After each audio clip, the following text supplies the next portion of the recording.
Hot Springs Village Inside Out is a closer look at the greatness of Hot Springs Village, Arkansas and the surrounding areas.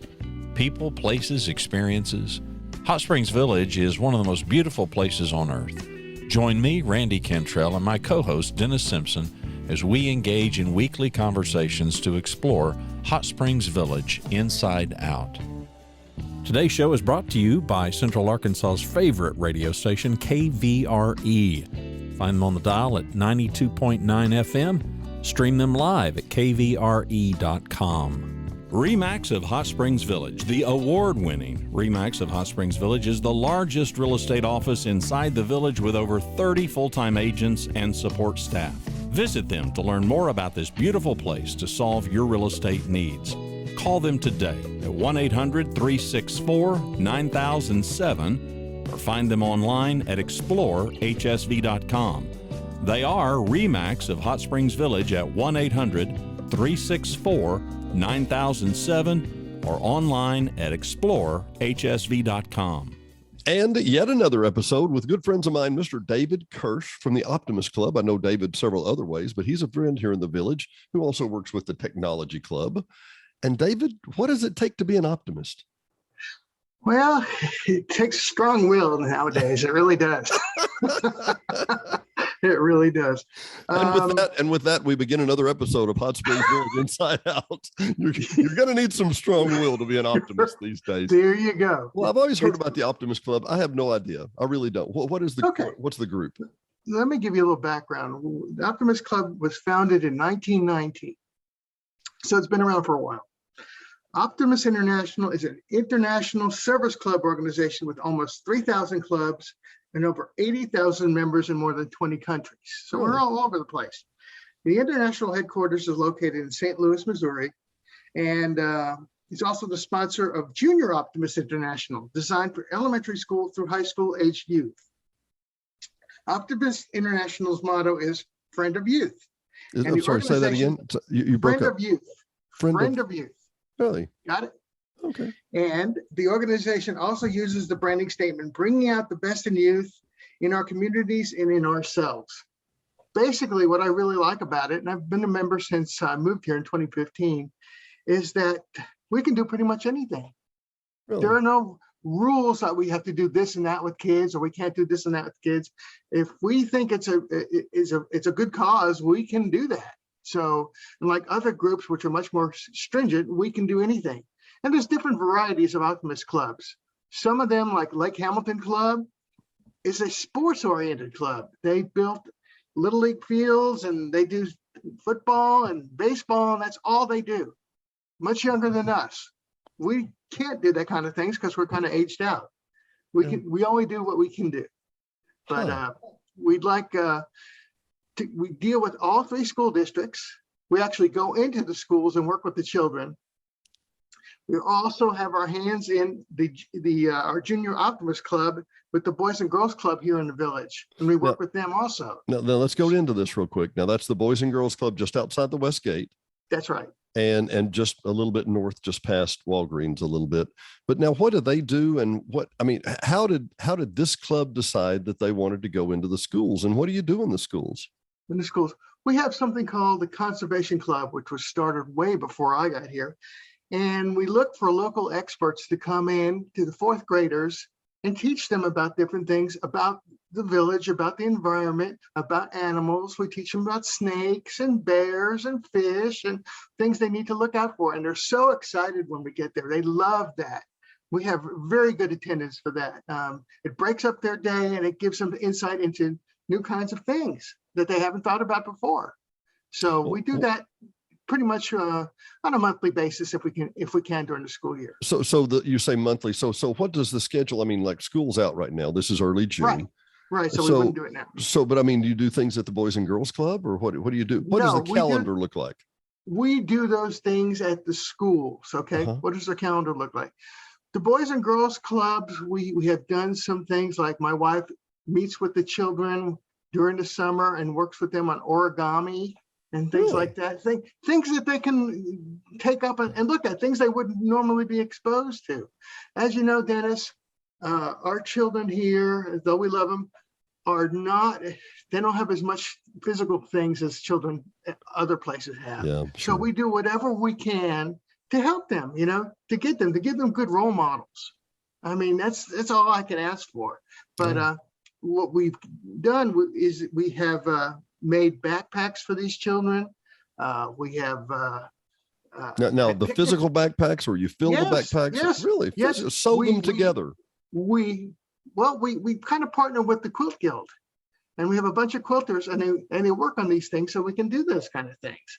We got to give these kids a head start, a leg up, whatever you want to call it, because of the very nature of where we live. I mean, especially when you go to school like Mountain Pine, you go front door Mountain Pine, and I brought some of our conservation club guests into Mountain Pine, and they see as you walk in the door a pile of coats, and jackets, and shoes, and sneakers, and they go, "Oh, they're having a clothing drive." I said, "No, these are for these children. These kids need these clothes. So, whatever we can do to help, we will help." Yeah, KVRE actually puts together a plan with that also. They've been doing part of the coat drive every fall, which unfortunately is mandatory. It really is. It is mandatory. And it's not just an inclusion thing. There's always the less fortunate around us that need that kind of assistance. And you're right. Sometimes some of one of the most valuable things you can give is a profile, is a positive image to other people. Right. One of the things that concerns us right now is over the summer, will the children have enough to eat? Because remember, they get their meals at school. So we're talking about having a food drive. I know some of the churches around here are doing that to augment their food. I mean, it's kind of sad, but that's just the way it is. Well, I knew that I used to go to Rock Creek in Little Rock, and they would always do backpacks, and it was amazing. They would do 12 and 1,500 backpacks in Little Rock a week. And I'm like, you're telling me there's 12 to 1,500 kids that are food insecure, is the term that we would use, that just don't know where the next meal is coming from, right? Absolutely. So whatever we can do to help, we can help. I mean, wow, that's what we do. So once again, what does the calendar look like for an Optimist? If I wanted to meet at the Optimist Club, what time would I show up and where? Okay, we usually meet twice a month. Once on a first Tuesday of the month, and we have a business meeting. And we talk about what's going on and future projects and what we can look forward to. And a second one, we usually have at a local restaurant at the end of the month to socialize. So we do that, every month, and that's all we do. Also, we have quarterly meetings at different locations inside the Tennessee-Arkansas Optimist district. And we meet and we get to explore different cities, because a lot of the cities have their own Optimist club. But as I said at the beginning, right now it's kind of tough because due to the pandemic and for us aging out, we've been losing members. And I invite everybody out there to give me a call or get in touch with Dennis, because we'd love more members. I mean, we're not asking you to contribute much time-wise or even financially. It's about $10 a month, but we can go out there and help these children. When I first started, we used to have a punt, pass, and kick contest for these kids at all three schools, have a picnic once a year for all three schools, and do whatever we can to help these children, because they do need role models, positive role models. Amazing. That's wonderful, David. It really is. So now, is there a website? Is that the easiest way to get in contact, or what? Yes, absolutely. www.optimist.org. Okay. That's and what just it's look called. for It's called Optimist International. And it gives you all the details about what we do, what we're all about. Keep in touch with us, what you can do in your community. And it's really a special organization. It sounds wonderful. Do me one last favor here before we go, just a short segment. I want you to either tip the camera down or lean up a little. I want people to see your jacket there for a second. Oh, okay. Yes. There we go. That's what the Optimists look like. Okay. Right. Yeah. It's this side. This side. That is a good looking logo. And like I said, we've been around for years and years and years and years. I mean, and you had never been one before 2015. No, it had never been one of. I met somebody at church who said, "Why don't you go there and check it out?" And I did, and I came across our creed, which we want to read. Yeah, let me hear it during this session, because it speaks volumes about who we are and what we do. After you heard the creed, you thought, "This is my group," right? Right, the Optimist Creed. Let me bring it up here real quick. Sure. The Optimist Creed.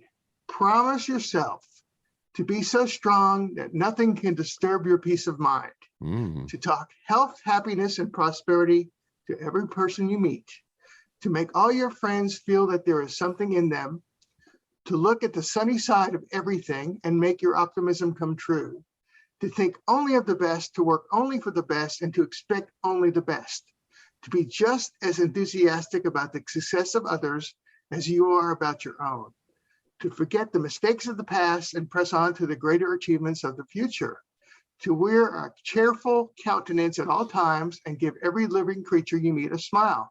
To give so much time to the improvement of yourself that you have no time to criticize others. To be too large for worry, too noble for anger, too strong for fear, and too happy to permit the presence of trouble.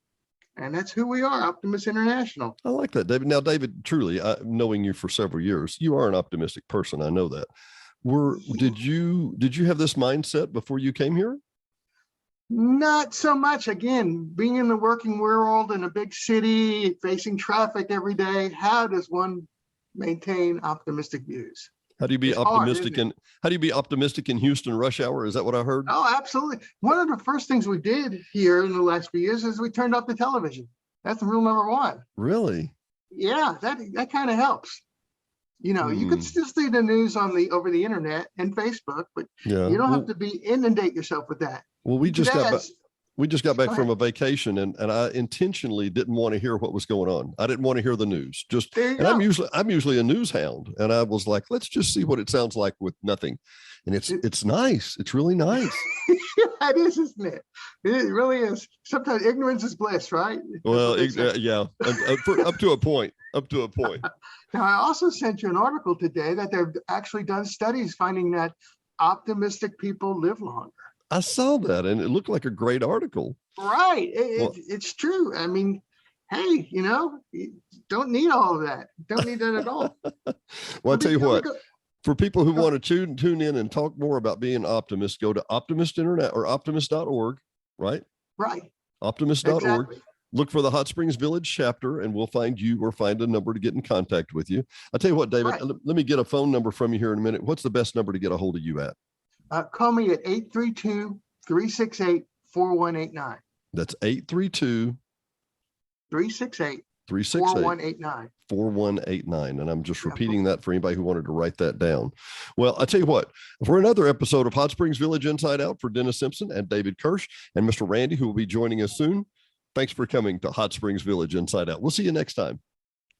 Thanks for listening to another episode of Hot Springs Village Inside Out, a podcast where Hot Springs Village, Arkansas is the star. Please subscribe to the podcast. You can do that by visiting our website, hsvinsideout.com, and tell a friend.